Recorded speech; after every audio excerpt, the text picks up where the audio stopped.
The Exodus role is here today in Philadelphia, not only just bringing awareness, but actually bringing love to our community and to Philadelphia to speak about online safety, traffic prevention, and just teaching our folks a little bit more. What is human trafficking? What is safety? What is not safe?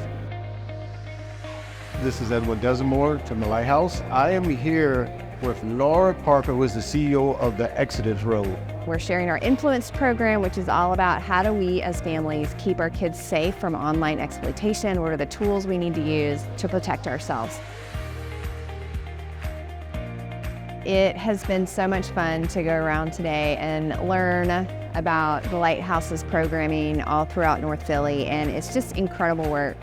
We're really excited to be here and excited for tonight. Thank you. Thank you.